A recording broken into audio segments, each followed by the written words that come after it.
Are English rules making trucking safer in Arkansas and Wyoming? Those are the two topics that we're about to get ready to touch on today: DEI in Arkansas and DEI in Wyoming, because it is a lot going on in those two states, DEI wise, right?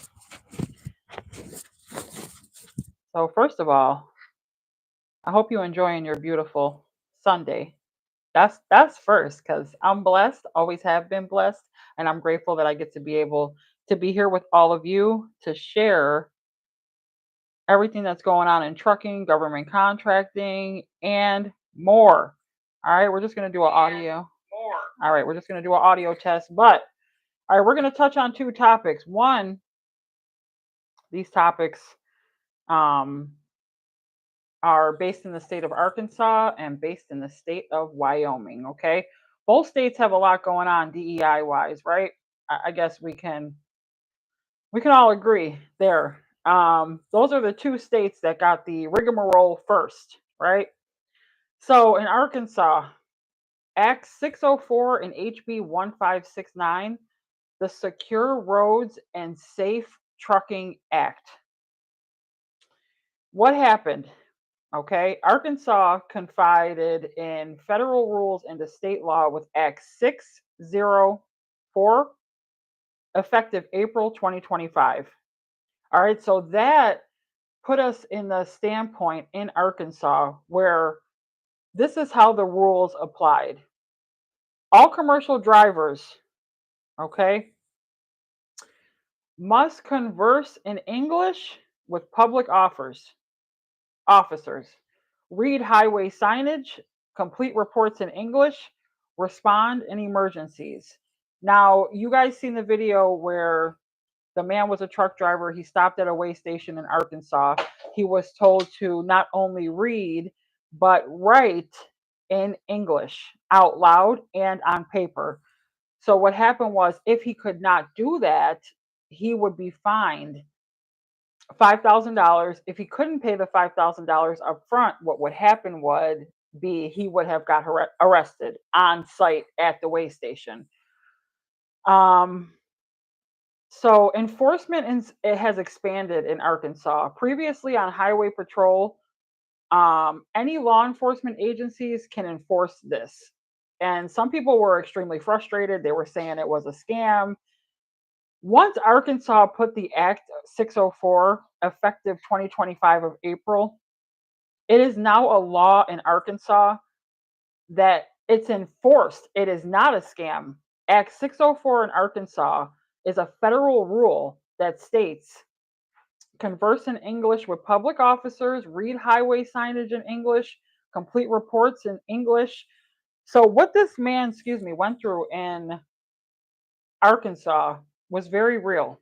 Okay? It was not a scam, and there is a penalty currently. Fines are $500 for the first offense and then up to $1,000 for repeats. All right, so it targets non-citizens and non-domestic CDLs lacking work, Class D felony, CDL cargo impoundment, up to $10,000 per carrier. So what we're going to talk about is why it matters. And my son's driving me crazy. He want to go to the beach, so we're going to touch on this topic quick. Y'all see him walking behind me, seeing what I'm doing. He's checking the scene. He's checking my temperature. Hey, I told you we'll go in a minute. Okay. All right, so why it matters. Arkansas experts say enforcement was weak since 2016. The federal motor carrier, the FMCSA policy change.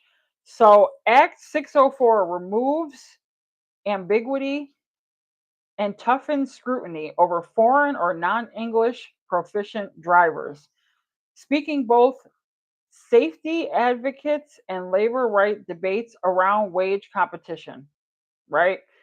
And I have seen in the SMS data system companies be fined for not speaking English.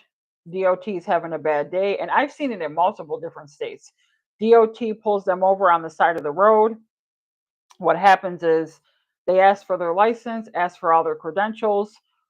The driver cannot speak English. Right then and there, he is fined. Now, as a broker, when I am looking up a carrier and doing my due diligence, vetting them, making sure that they're compliant on the road, because I'm not just going to give anyone my freight. I'm not just going to give my freight that my shipper gave to me and trusted me with to any driver. I'm going to do my due diligence first to make sure that that driver is safe on the roads. What is their history? Are they taking care of their trucks, right? And in doing my due diligence, I often find that carriers are targeted, not only targeted, but fined for not being able to speak English. And I'm going to give you a little story time. Okay. I was scammed by a truck driver who had very um, bad English, right? It happened in the state of California. It was a double brokered load and it was not a good time. Okay. So I understand some of the DEI and why this is happening. The trucker that I was scammed by, they did have a hard time speaking English, happened in the state of California, and it made it very tough for me to move forward with any freight in California. Do not like moving freight in that area or in the West Coast to be exact. Now, some accountability was on me, but when this load was double brokered, what happened was I brokered the freight, gave it to a carrier. The carrier brokered it out to another carrier, was paid for the load, and the other carrier was never paid. So they did the work, but the other carrier was never paid, right?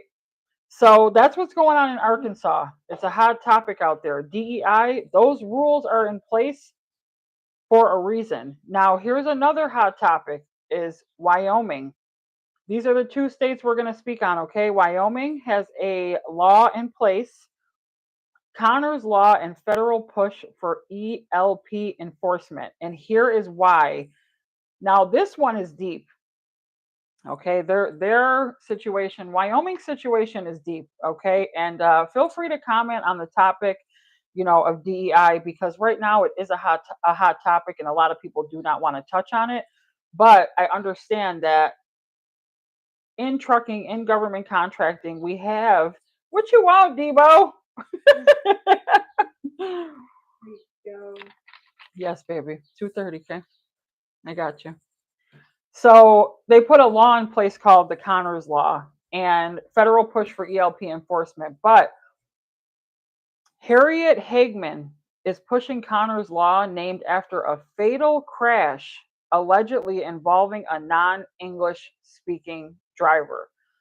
So now when you start hearing that, that is when it becomes very serious and deep. When someone is behind the road, behind a truck, and they cannot speak English, that is a very sensitive topic when a non-English driver is behind a 53-foot trailer and now there's a fatal crash and they have hurt, harmed, or killed someone, all based off the fact that they couldn't read the signs. Things start to get a lot deeper when you look at it that way, right? So she basically urged the US DOT to reverse the 2016 FMCSA memo that prevented automatic out of service orders for ELP violations. New federal policy, June 25th. All right, this just went into effect. Roadside ELP failures lead to immediate out of service. So if you can't speak English in the state of Wyoming and you're pulled over by DOT, you're out of service. And we all know what happens when you go out of service. It is not a good time, right? You don't want your trucks out of service because the SMS data system, FMCSA, they're looking at all of that data. And once a truck goes out of service, it's just a lot to get that off your report. It's a lot to try to move forward and get it back into service. So a truck going out of service for in Wyoming for not, and this just went into place June 25th, 2025. If you cannot speak English in Wyoming, guess what? They're going to deem your truck out of service, right? So the local fee in Wyoming is I-80 truck stops are melting pots, mixing local feel, mixing different languages and cultures. Drivers are divided. Some say it's essential for safety, others see it as discriminatory. Now, what do you think? Like, what's your focus on DEI? How do you feel about it? And in the comments, y'all see me responding to comments day and night, whether it's on shorts, videos, whatever the topic. If you feel like you have an input, put it in the comments. Put it in the comments. Also, are you from Arkansas or Wyoming? And if not, what state are you from? Also, add that in the comments. Also, something I wanted to mention is ELP stands for English Language Proficiency. Okay. And that's a federal mandated term. My son is stalking me to go to the beach right now. He's like, Mom, do you have to make a video? I'm like, yes, baby, I do. I do. I have to consistently be here for my subscribers. All right. I was just talking about you. So let's talk about smart versus unfair. Right? Here's a pro safety wise. So knowing English aids in emergencies and hazmats, signage, and compliance. Right? If you cannot read a sign or you hurt someone in the midst of not being able to read a sign that is in English, that is detrimental. Okay. Now, I see why people are upset because it could feel like anti immigration or non native CDL holders, or it can cause fuel and labor issues. Because let's be honest, a lot of um, people in the trucking industry, a lot of men, a lot of women are DEI. I am diversity, equity, and inclusion. Those three things hit on my company. It can cause, and I know that a lot of people want to say, oh, well, we could use some trucks off the road so things will be back to normal. Supply and demand will bump up and all these things. And maybe if we get them off the road, then the load to truck ratio will start to increase. And taking people off the road due to DEI is not going to solve the recession of trucking. Okay. If you think that that's going to be a possibility, it is absolutely not. What is going on with the trucking recession? Does it have something to do with DEI? Absolutely. But taking trucks off the road based off of race, religion, color, age is not going to be a factor of bringing trucking back to life. Like, sorry to tell you, but it's not going to happen that way. DEI, is it a problem in trucking? Yes. Is it going to bring trucking back to life? No. I heard someone say, oh, well, if they take some people off the road who can't speak English, that'll give trucks more opportunity for the load to truck ratio to heighten and for supply and demand to come back. We all know that's not going to happen, honey. DEI is just 1% of the problem. 1% of the problem. So if you thinking that this DEI issue is going to take trucks off of the road and give you the opportunity to get back into trucking and the recession is going to be over, you thought wrong. That is the wrong way to think. Okay? Because believe it or not, 90% of what's going on in the country does not have to do with DEI.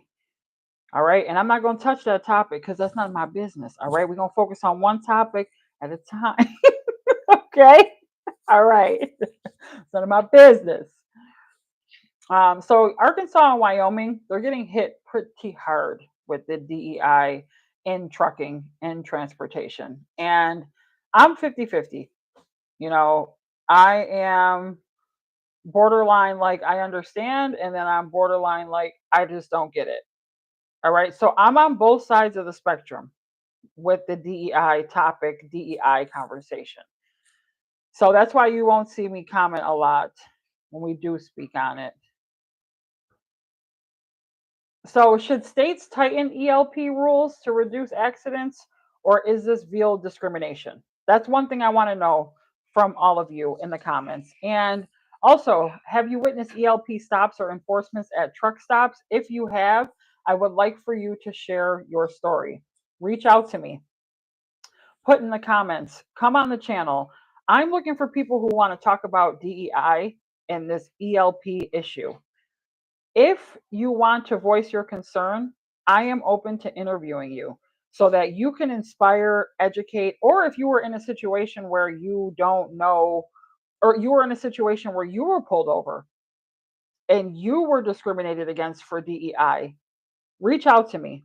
Come into the chat, because what I want to do is I want to start interviewing people who have been in the middle of this DEI chaos, right? I want to interview people who are at a point in their life where they are being targeted for DEI, like the video you've seen where the guy stops in Arkansas at a way station, and from there he is tested to see if he knows English or not, right? So I want to interview those people, even if you're not from Arkansas or Wyoming and you're dealing with this topic, right? Let's talk about it, okay? Both states have new laws in place, spring, summer 2025, right? It balances safety concerns and cultural DEI issues. And I want to know how you feel about it. So I wanted to touch on this topic. My son is driving me nuts about going to the beach, but I wanted to get on here and touch on that topic first. I didn't want to make it too long, didn't want to make it too short, but motherhood is calling. So I have to go be a mama, right? And that is most important. But please come back to this live and comment, because I want to know how you feel about this topic with DEI. If you would like to be interviewed, come to the comment section. Please reach out to me. I want to hear what truck drivers are thinking about these new strategies. Oh, baby, your glasses. What about these new strategies that are in place? Okay. If you are one of those truck drivers, please come into my comment section and reach out so I can get you interviewed and I can get you up here to discuss a topic that means a lot to you. All right, we're headed to the beach. It's a beautiful Sunday. I hope you stay blessed up. And one thing you need to do is thank God for the pressure. Whatever you are thinking that is good, think bigger. See you soon. Bye.